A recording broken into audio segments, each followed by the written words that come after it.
నూతన పార్టీని స్థాపించబడమంటే ఎన్నో ఒడిదుడుకులు వచ్చినప్పటికీ, ఎన్నో ఆటుపోట్లు వచ్చినప్పటికీ రాష్ట్ర జాతీయ స్థాయిలో ఒక ప్రాంతీయ పార్టీ జాతీయ స్థాయిలో ఎదిగి దేశ రాజకీయాలను శాసించేటువంటి స్థాయికి తీసుకెళ్లినటువంటి ఘనత ఆనాడు ఎన్టీఆర్, ఈనాడు చంద్రబాబు గారు, భవిష్యత్తులో లోకేష్ బాబు గారు. పేదల కోసం పార్టీని స్థాపించారు. పేదల జీవితాల్లో ఒక మార్పు తీసుకురావాలి, రాజకీయ సంస్కరణలతో సమాజంలో ఒక మార్పు తీసుకురావాలి, మూడు ముద్ద నినాదంతో స్థాపించినటువంటి పార్టీ ఆడబిడ్డకు ఆస్తి హక్కు కల్పించడంలో కానీ, బలహీన వర్గాలకు రిజర్వేషన్ కల్పించడంలో కానీ, మండలిక వ్యవస్థను తీసుకురావడంలో కానీ అనేక రకాలైనటువంటి సంస్కరణలకి మాట ఇస్తే మడమ తిప్పని ఎన్టీఆర్ మాటే ఒక శాసనంలాగా తెలుగుదేశం పార్టీ ప్రజల్లో ఒక బలమైన చెరగని ముద్ర వేసింది ఆనాడు. ఈనాడు చంద్రబాబు గారి నాయకత్వంలో ప్రజల వద్ద పాలన కానీ, జన్మభూమి కానీ, ఐటీని డెవలప్ చేయడంలో కానీ, ఉద్యోగాలు కల్పించడంలో కానీ, పెట్టుబడులు తీసుకురావడంలో కానీ, సంక్షేమ అభివృద్ధి రెండు కళ్ళుగా భావించి ప్రజల వద్దకు తీసుకురావడంలో చంద్రబాబు గారు ఒక చరిత్ర సృష్టించారు. తిరిగి ఆనాడు సైబరాబాద్ నిర్మాణం, ఈనాడు అమరావతి నిర్మాణం, పోలవరం నదుల అనుసంధానం,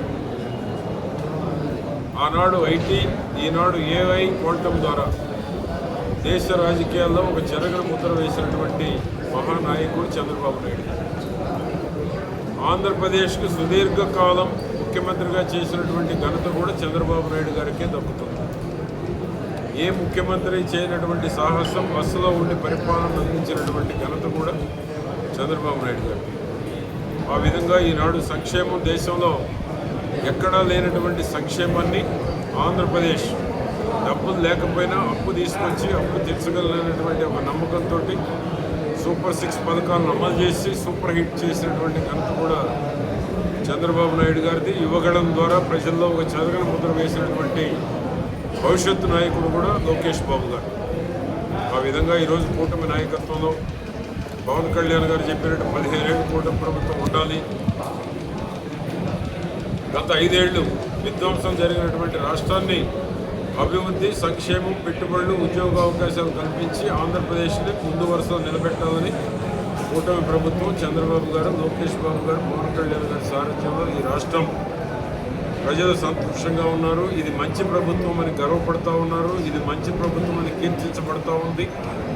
ఆ విధంగా ఈరోజు పార్టీ ఆవిర్భావ దినోత్సవాన్ని వార్డులో, గ్రామాన, పట్టణాల్లో, రాష్ట్రం అంతా కూడా ఈరోజు జెండా పండుగని నిర్వహించి ఎన్టీఆర్ను ఒకసారి స్మరించుకొని చంద్రబాబు నాయుడు గారి కష్టం, లోకేష్ గారి కష్టాన్ని గుర్తుపెట్టుకోవాలని ప్రజలు ఈరోజు ఎక్కడికక్కడ ఒక పండుగలాగా ఈ యొక్క జెండా ఆవిష్కరణ జరుపుకోవడం.